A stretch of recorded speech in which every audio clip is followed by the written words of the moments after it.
And if you did vote, who'd you vote for? I did vote for Donald Trump. I cannot disclose. I do not want to disclose that information. I cannot. Yeah, I voted for Trump. I did vote. I voted for Trump. Who'd you vote for? Trump. I voted for Trump. Can I ask you why? I believe his views align with mine the best, biblical views. What's like the number one view that you think aligns best? I think he doesn't like gay marriage. He's trying to get rid of that. I voted for him not only because our economy was the best it had been when he was in office, but also the things that Kamala stated for and also publicly denied Jesus. I did not vote for that. Do you feel like him being like a sexual predator goes with your Christian values? I'm not gonna answer that. Can I ask you why? Well, there's one issue would be putting in good Supreme Court justices, keep our country on the right track. I think that he's trying to make America better and not have illegal immigrants in our country. That Donald Trump, he has the business experience, I would say, and that led me to lean more towards him. Who'd you vote for, Carol? Trump, Why'd you vote for Trump? because I feel he cares about the American West people. Anything else? What about gas prices and inflation? He's working on that. Thank you. Oh, hey, Mark, who'd you vote for? I voted for Trump so I could live a better, sustainable life under the Trump administration, so the economy's better, my gas prices are lower, and I can actually afford a home. Who'd you vote for? Donald Trump. Why'd you vote for Trump? He upholds more the Christian values and believes the censorship is stupid. Hey, Mike, who'd you vote for? Voted for Donald J. Trump because I saw what Joe Biden and Kamala Harris did over the last 4 years and I didn't agree with it, and I thought Trump could do a way better job. Go. I voted for Kamala because I didn't like any of the candidates. However, I believed that she was the better between the two main ones. Perfect. I voted for Kamala Harris because between the two main candidates, like she was definitely the most respectful of basic human rights and the environment, and that's what I care about the most. Thank you. Who do you think you'll vote for? Honestly, I think I'll most likely vote for Trump just because of the research that I have done and how he aligns with some of the things that I also agree with. I don't necessarily agree with everything that he does, but I do agree with more of his policies than the other candidate. Right, and I think that like that's a huge thing that we hear about today is, oh, he's not like a really good person and this and that, but I almost feel like that doesn't affect your life as much as a candidate's policy does. He says there's things that he's going to do, and I think he has like backed it up.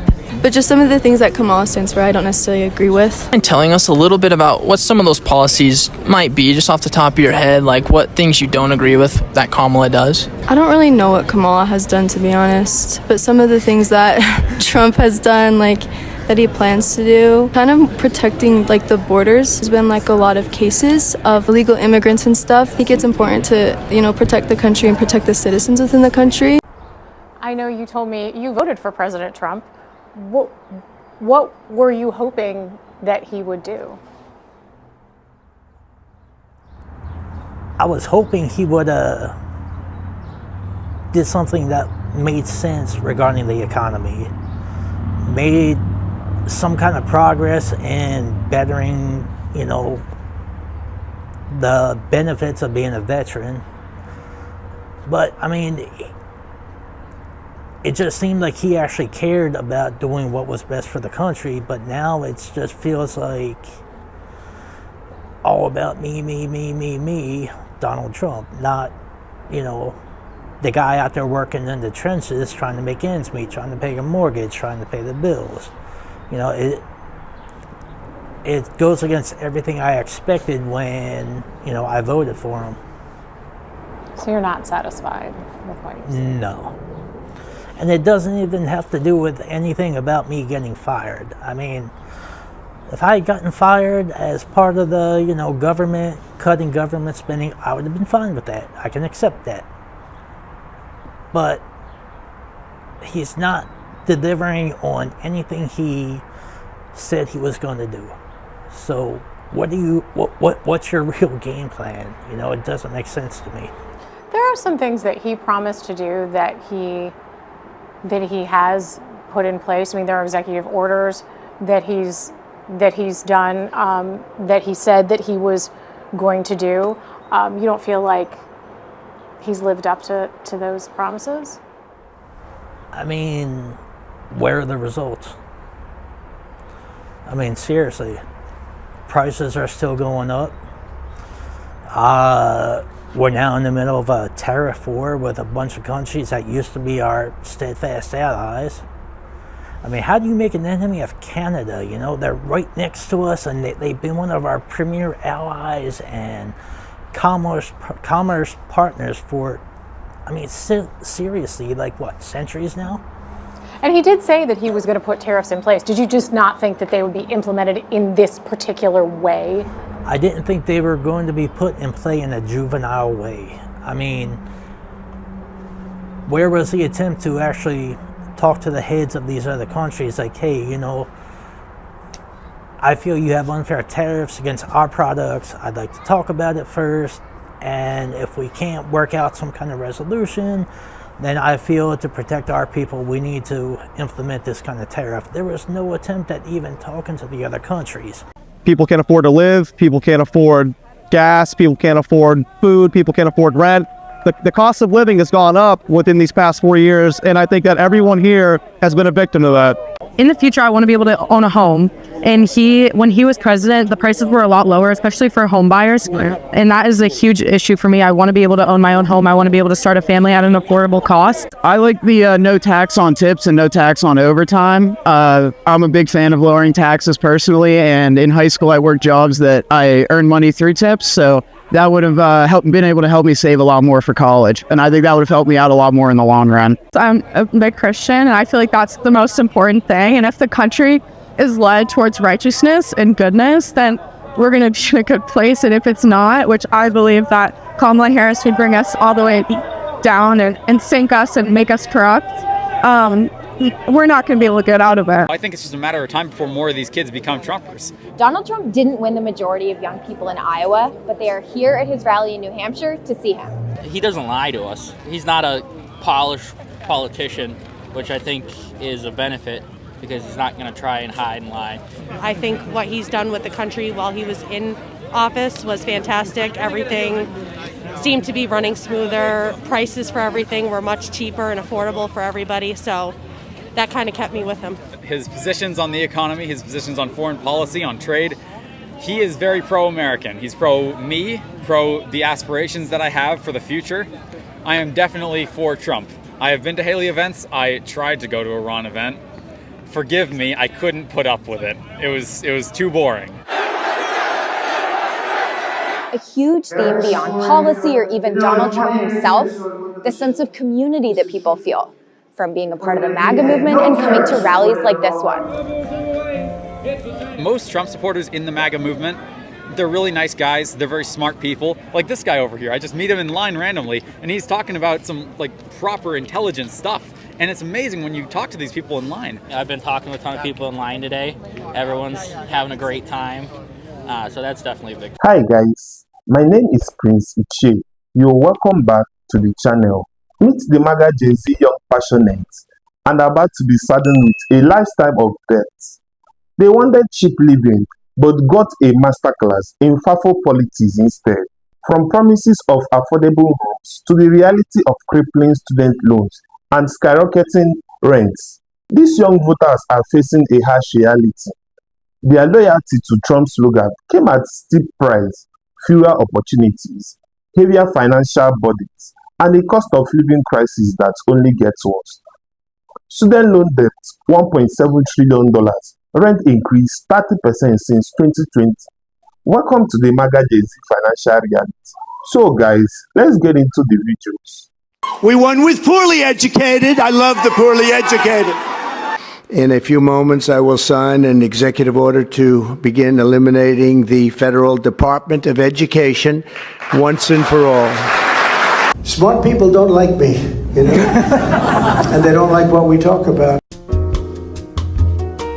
All right, guys, after 8 years of bashing Donald Trump, I just early voted for Donald Trump. As a Democrat, it feels so good to be able to vote for the man who's going to change things around. I wish more common sense Democrats could realize what I realize.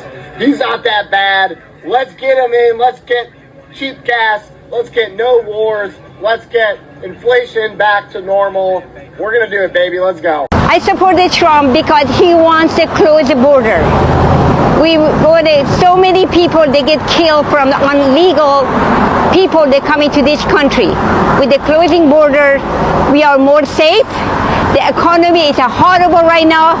He's going to fix the economy, affordable for everyone. We love Trump for her passion for this country, and also he is the only one can bring a regime of terrorist Iran down.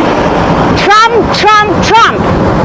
How about your family and friends? Do they support Trump too? Yes, yes. All my family, friends, and all the Iranian women and men in Iran supporting Trump. Trump, Trump, Trump. My three things: education, government, who benefits. USA Today reporter Aaliyah Gwong quoted Senator Cornyn of Texas as saying, "A college degree is not a shared experience. It's not like roads, hospitals, or police departments, which benefit everyone." He said individuals in debt made that decision to borrow the money, and they alone will reap the benefits of that degree. You can decide if Senator Cornyn is a deliberate liar or just ignorant of facts. This country became the world's superpower because the government borrowed vast fortunes to pay returning military to attend college and or learn a technical skill.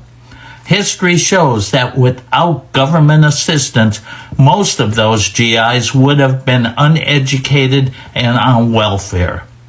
U.S. tax revenues would have been minuscule. Attending my 50th college reunion this weekend, my wife and I remember struggling at 2 jobs and accumulating school loans so that I could receive my Colgate degree. Still, without the help of an admittedly stingy GI Bill and federal aid to colleges, it would not have been possible. Today, during a period of increasing labor shortages, MAGA Republicans remain determined to make a college education unaffordable for all but the well-off. Society benefits immensely from education investments. Hospitals require trained healthcare providers like doctors and nurses like my wife. Skilled engineers, planners, and heavy equipment operators are required to build and maintain roads and railroads, while good law enforcement requires a well-educated police force. Perhaps it is not the cost of education that troubles MAGA Republicans, but rather the critical thinking skills required to complete education and training. MAGA fears educated people. Definitely. Are you from Aurora? Are you a resident? 45 minutes away from here. Yes, okay. I live here. Now, what has Colorado been like under the Biden-Harris regime? Horrible. Actually worse than it was before because we have a very democratic leadership. You know, it's interesting because I went to the University of Aurora, like the local college, and I ended up getting 2 college students registered to vote. One of them was 17, the other one was about to turn 18. They're both 18 now. And the point is, Trump is surging here. And the reason he came here isn't just because, he needs votes. He really can't win this state. He came here to offer the people hope. And I went to the area where these apartments are being rampaged by Venezuelan migrant gangsters that Kamala Harris allowed here. And a lot of those people in that area are just fed up, and a lot of them have been voting Democrat for a very long time. So, what am I supposed to be looking at, the camera or you? Because either one, whatever you're comfortable with. We'll take care of the rest of it. Very handsome guy, so thank you. It just works out. So, I just think President Trump showing up here is like a beacon of hope. He's like Batman, except it's orange in the sky. So, him showing up here is going to give a lot of people hope. And this is a very blue metro. Right. So he's not even in the, my part of Colorado, which is super red. He's in, what do you call it? The Devil's Nest or the Lion's Cage. He's here, Lion's Den. So I'm very, very excited about this. And I'm going to try to get in there. You guys better get me in if I can't make it in there. Oh, it's a long line already, so it's everyone lining up to see President Trump, the Gaylord, a nice big facility, of course. And what are you hoping to expect to hear from President Trump with his remarks today? So I drove 12 hours to be there in Bozeman. That was my first ever Trump rally. I did not think I'd be losing my Trump rally virginity in Bozeman, Montana. But I got there in the end. I always watch Trump rallies on our RSBN, the best network in the world, but I didn't really know what to expect in person.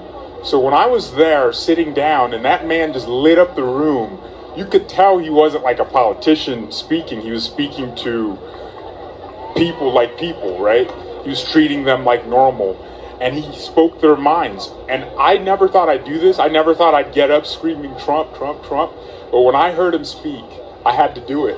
When he came out, I was like chanting his name. It was like very interesting because I never thought I'd do that personally, right? Because I love him. I've been following him since 2015. I was in middle school when he ran 7th grade.